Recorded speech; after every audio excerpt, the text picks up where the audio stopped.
Dôležitou súčasťou každého auta je autobatéria. Bez nej sa nedostanete nikam. Nemôžete ju nabíjať do nekonečna a jej životnosť je obmedzená. Na čo si dať pri kúpe pozor a ako ju správne inštalovať, si povieme v dnešnom videu.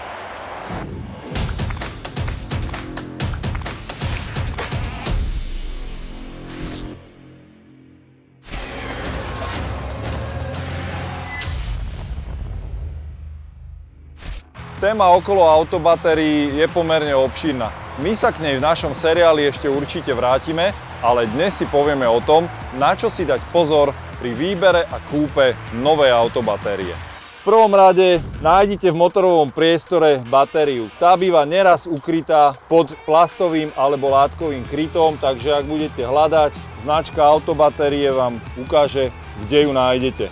Odstránite kryt a pozriete sa na autobatériu. Čo sa týka technických údajov, je ich tu naozaj dosť. Ako prvé sa pozrieme na polaritu. To, že máte na batérii kladný a záporný pól, je asi úplne jasné. Čo však nemusí byť úplne jasné je to, že kladný a záporný pól môžu byť na autobatérii aj v obratenej polohe, ako to máme v tomto prípade. Niektoré auta majú plusový pól na strane bližšie ku mne, niektoré ho majú na druhej strane. To je prvá vec, na ktorú si dajte veľký pozor, pretože ak kúpite batériu s opačnými pólmi, môže sa to zdať jednoduché, že veď chytím kábel a nahodím ho na druhú stranu. Nenahodíte. Tie káble majú presne vypočítanú dĺžku tak, aby dosiahli na konkrétny pól na konkrétnom mieste. Na toto veľký pozor.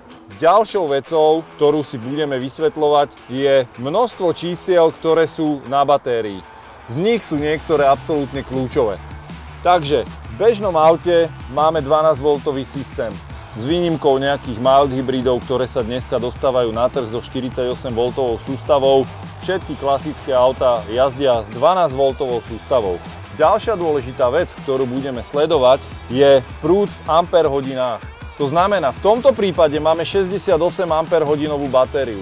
To znamená, úplne najoptimálnejšie je dodržať tie amperhodiny. Netreba laborovať s tým, že kúpim silnejšiu, kúpim slabšiu. Celá tá nabíjacia sústava auta od výrobcu je uspôsobená na tieto ampere a najjednoduchšie, čo môžete spraviť, je dodržať ich hodnotu.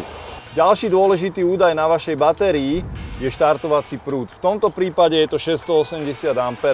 Určuje vlastne výkon, akým sa bude štarter roztáčať. Opäť, nelaborujte s týmto číslom, nesnažte sa tam dať niečo extra silné alebo slabšie len preto, že tá batéria je na pulte o 10 € lacnejšia. Treba to dodržať, vyhnete sa následným možným problémom.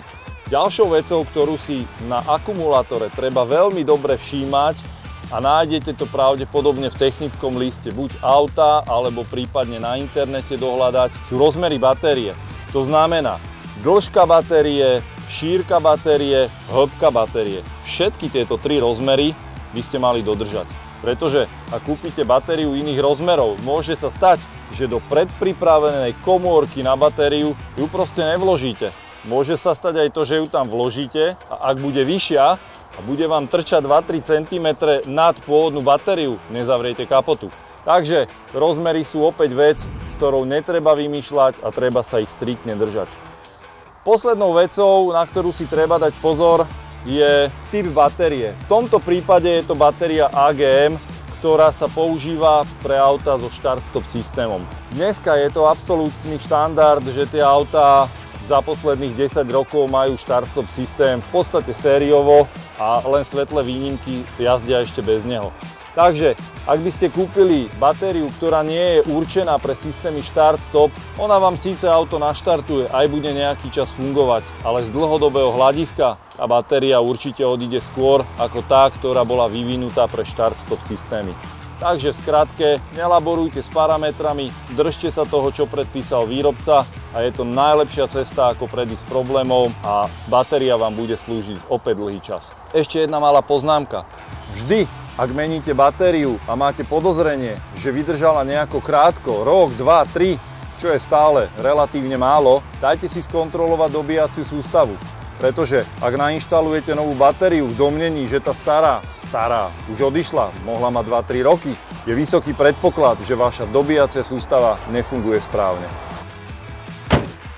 Ak sa vám aj dnešné video páčilo, zdieľajte, lajkujte nezabudni na odber, napíšte postrehy v komentároch a my sa opäť vidíme na našom YouTube kanáli Darex.